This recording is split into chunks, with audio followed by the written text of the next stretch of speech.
This weekend I'm going to drive home this bad boy here, electric Ioniq. This is 38 kilowatt. I'm going to have about 300 kilometers of range, I'd say, anyway, when it's fully charged.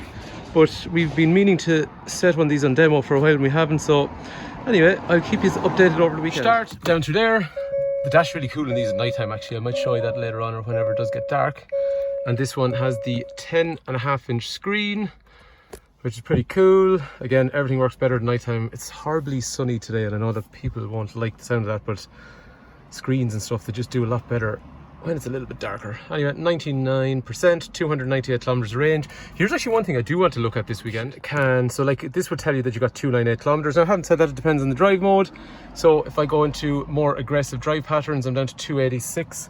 And if I go into a sport mode, I'm down to 282. So you can see all these things make a difference. So you're going from an eco mode at 298, you're going to a medium sort of normal mode at 286, or if I go into sport, which is more aggressive, 282. And the other thing as well is that's one thing I hate on cars these days. There's so much touchscreen stuff. These little stains, like it's easy to get rid of if you have something like a cloth or something like that. But you see the way the residue is left. Anyway, most modern cars have it. So heating on, 282, right? Or sorry, air conditioning off, 282. Okay, I'll show you that better in a sec because that normally makes a difference. Okay, that's kind of interesting actually. I didn't realize that. When you are in the sport mode, it's all bad news basically. But when you go into a normal mode, and now we're saying 298 kilometers. Now if I go for air conditioning, it goes 298 down to 285. Yeah, so you're losing a bit. Which to be fair is probably why electric cars usually have things like this here, which is heated steering wheel and also heated seats, and they don't really put any drag on the battery compared to the heater, so that's probably why they concentrate on them. One other cool thing on these has this camera, so I can leave that on the whole time and I can see what's behind me, and I don't understand why everyone else isn't getting really excited about this because I think it's savage. I love it. Anyway, let's see how we get on. I'll keep you updated anyway. This is going to be a nice car to drive, I reckon. First of all, I need to go get petrol. No, I don't. I need to go in and get milk actually. That's what I'm going to do. Anyway, have my Mickey Mouse mask on. What do you think of that? Fiver that was. Pretty sure it got ripped off, but anyway, what can I do? I can't remember if I said it, I don't think it did. 262 kilometers on the car, right? It's telling me I've got 297 of range, and I'm finding on some of these electric cars a bit of a mismatch. So someone says, oh crap, I've only got 300 kilometers. But sometimes they're actually covering more than that. Anyway, we'll see. I'm going to drive it pretty normally over the weekend and see how it goes. Sound system is class in these as well. They actually have a subwoofer in the boot, and I think they're Infinity speakers that are in them as well. It's a really good sound system actually. That screen though, right? How cool is that? Right, so you got a big navigation over here. You tap it and look at the size of it. Look at the size of it. Okay, I can have this information here, which is range. Look at the size. That is one of the biggest nav screens I have seen in a car in a long time. It's friggin' class, right? Down here then, okay, radio. So, okay, I can have a ridiculously sized amount of radio, but I don't really want that. Back into home, fine, so I can have nav, plus the radio stuff that's going on, or into here. And do you know what's cool? It's always telling you where the closest charge point to you is along the way as well. Look how, this is nice. There's a really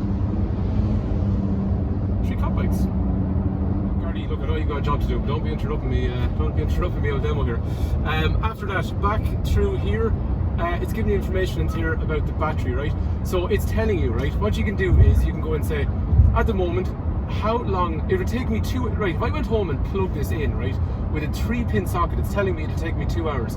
Or if I go home and I use the DC charger, it's going to tell me that which is a slightly faster charger, I can be back to full in 40 minutes. Like, that is useful information. That's really cool actually.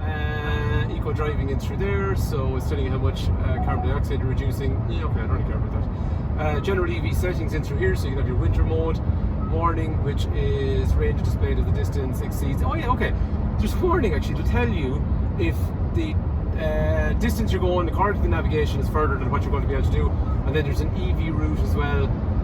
Class, right? Okay, that's much more detailed than it ever used to be on the older versions. You know what though, right?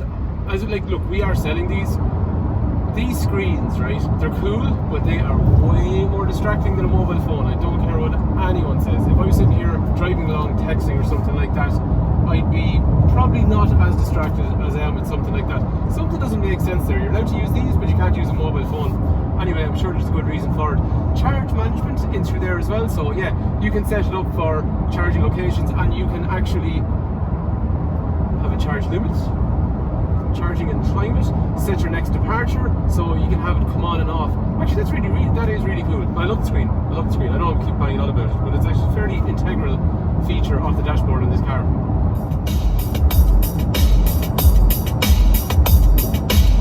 Jeez, there's a fair old thump of that, so you definitely would know that there's a subwoofer in the boot. See what else is cool in this, right? If you're listening to music, fine. Come on, volume, go ahead. Down here, right, and it's kind of hard to see probably from where you are at the moment, there's a little progress bar. Do you know what I love about Hyundais, right? You can tap anywhere you want in the song to listen. That is so rare on cars. Hondas, Toyotas, all that kind of stuff, you just have to hold it and scroll all the way through. In this, I want to go as far as like 3 minutes, I can go to 3 minutes. It's that teeny thing, right? Savage. Check it out, a 300ZX. That is a 93 300ZX, don't know, could be turbo, mightn't be. T-bar, cool, so it actually has that kind of little one line up through the roof. That is a class car. More from a curiosity point of view, 15% to get to here. Like, and I did 120 kilometers most of the way up, so probably down to 250 range, something like that. So just in case anyone's wondering, if you lived in Kildare town and you drove like a complete normal person without trying to drive like an electric car driver, and you worked in pretty much around the Red Cow or something like that, somewhere in the region of 15% to be consumed, which means that it'll be 30% per day, which would, according to my fancy screen, which means that would, like when you went home every night, you'd spend about 2 hours charging the car basically. Not too bad. For anyone curious about how these cars drive, obviously drop in and try one. But this is a 38 kilowatt hour battery, which, it's kind of like having a 1.6 petrol car in terms of power. It's got 140 horsepower, so that's kind of what it feels like. But obviously it's automatic and it's delivered totally differently, and electric cars are...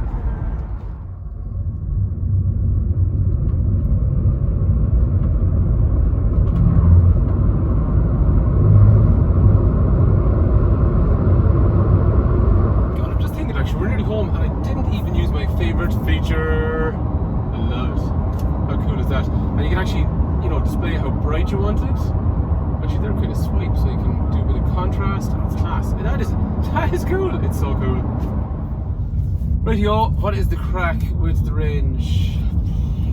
30% used. 30% used. So that would mean, like, I do what? 180 kilometers round trip. 69, 30 out 30. So I'd end up using 60% of a battery like this, which would mean that I would need to charge it. Where are we? Right, so it would require 2 hours of charging from home, so that means I need to charge it for 4 hours a night if I drove it every single day, or 14 hours if I just plugged it into a 3-pin socket with